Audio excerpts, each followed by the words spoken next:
Assalamualaikum warahmatullahi wabarakatuh.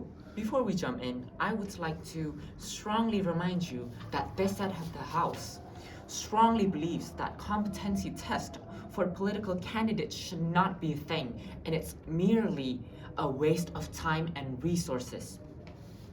My name is FARREL, and before I jump to the opposition saying, I would like to make a few statements that crystallizes our opinion in this side of the House. First of all, political nihilism aren't only caused by political instability. The opposition says that political nihilism are only caused by political instability, which is not true. It is false. Many personal experience can also cause that. By saying a person can feel pressured to vote a certain candidates, and it makes them traumatized to the point where they don't want to elect, they don't want to use their vote in the next election. So, political instability isn't the only thing that's causing political nihilism. And now I would like to respond to the opposition saying by saying, first of all, there's an already well-built system of electing certain leaders. In democratic countries, leaders are chosen by the biggest amounts of votes that they get. In Indonesia, there's a pilpres, pemilihan presiden, and the president that is chosen is the one who gets voted the most. This means that in order for a person to be a president, they need to prove something. So the saying that everyone can be a president and win isn't actually true, because once again, they need to prove something, that they are worthy enough to be a president. So this proves that the election system aren't rigged.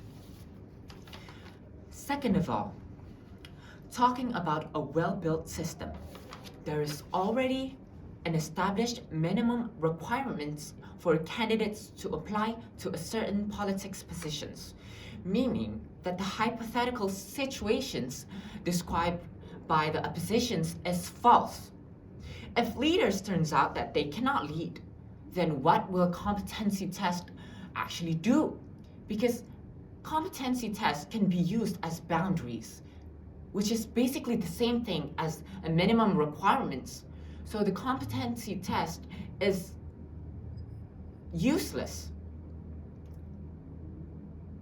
And third of all, before leaders actually lead and gets voted, there's a debate that's being held that can be watched by everyone. This debate proves that they have the critical thinking skills that they need to actually lead a country. And what does competency test do? Prove that they only have the knowledge, not actual skills that are needed in the battlefield. This also disproves the concept of competency test. Because in order for leaders to actually lead, they need to have a critical thinking skills. They need to have the critical thinking skills that is needed to actually lead a country. In addition to that, competency test, the opposition says something about the competency tests, including sociology, economics, and other stuff, that only test the knowledge, not the critical thinking skills, not the decision making, but only the knowledge that everyone has. So competency test is only a test like high schoolers do. So it is merely useless for candidates to actually do competency test. And I also heard that the opposition says something about political nihilism in Indonesia. They said that golput is a massive thing, which is not. Golput isn't a massive thing. There's already an established law that states that citizens are obligated to vote a candidate for president, meaning that everyone is obligated to use their votes. But golput is merely the person's decision and not the government's doing.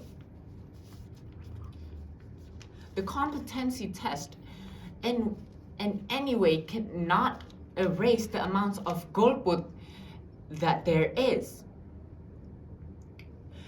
And also, there's an efficiency in cost in Indonesia that is going on right now. If we're going to add competency test in the next election, it would be useless. It would be a waste of money because they will have a lot of money need to be put to that. And we're in an efficiency right now. And with that all of the way, I think that the system that we have right now is well more than enough than for us to add another one, and that is competency test. I think that debates, votings, and personal statements are enough for a president to be voted or to apply for a certain position. And with that all of the way, I would like to close this argument and say that our teams deals with real, actual problems. And the opposition teams only deals with hypothetical situations. So we're dealing with the real case. So which will you trust the most? With that all of the way, Wassalamualaikum warahmatullahi wabarakatuh.